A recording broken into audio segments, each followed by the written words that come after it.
Hi అండి. మేమైతే ఈరోజు డీమార్ట్‌కి అయితే వెళ్తున్నామండి.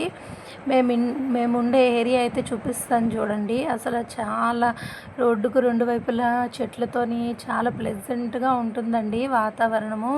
ఒక విలేజ్ వాతావరణంలా ఉంటుంది. ఇక్కడ ఒక టెంపుల్ ఉంటుంది. ఈవినింగ్ అయితే అందరూ వచ్చి అక్కడైతే కూర్చుంటారు చక్కగా విలేజ్‌లోగా.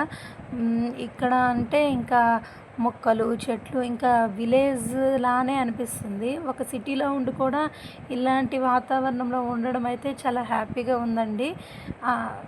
ఫైనల్‌గా మెయిన్ రోడ్‌కైతే వచ్చేసాము. ఇంకా రాగానే ఇంకా ట్రాఫిక్ అండి. ఆఫీస్ నుంచి రిటర్న్ వచ్చేవాళ్ళు ఉంటారు కదా! మేము మేముండే లొకేషన్ అయితే ఒకసారి గెస్ చేయండి. ఇప్పుడు మేమైతే బెహ్రా హాస్పిటల్ అయితే క్రాస్ చేసాము. దీన్ని బట్టి అయితే మీరు లొకేషన్ అయితే గెస్ చేసేస్తారు.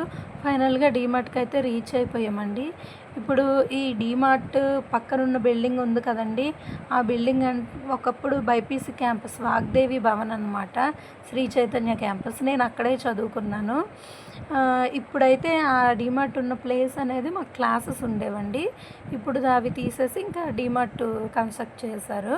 ఫైనల్‌గా లోపలికి ఎంటర్ అయ్యాం. ఇంకా చిన్నోడు పల్లీలని, మకానని ఏదో ఒకటి తీసి తింటున్నాడు. ఖాళీగా ఉండరు కదా పిల్లలు. ఇంకా బిల్డింగ్ దగ్గరికెళ్ళేసరికి బిల్డింగ్ దగ్గర కరెక్ట్‌గా చాక్లెట్స్ ఉంటాయండి. ఇంకా పిల్లలు బిల్డింగ్ దగ్గర చాక్లెట్స్ ఉంటే అసలు ఒప్పుకుంటారా? ఖచ్చితంగా గోల చేస్తారు. డీమార్ట్ వర్క్ అయితే కంప్లీట్ అయిపోయింది. ఇప్పుడైతే మాకు కొన్ని బర్మా బజార్‌లో కొనాల్సినవైతే ఉన్నాయండి. అక్కడికైతే వెళ్ళాం. అని కొనేసుకొని వచ్చేసాం. ఈ వీడియో చూస్తున్న వాళ్ళలో ఎంతమంది ఈ క్యాంపస్‌లో చదువుకున్నారో కామెంట్ చేయండి.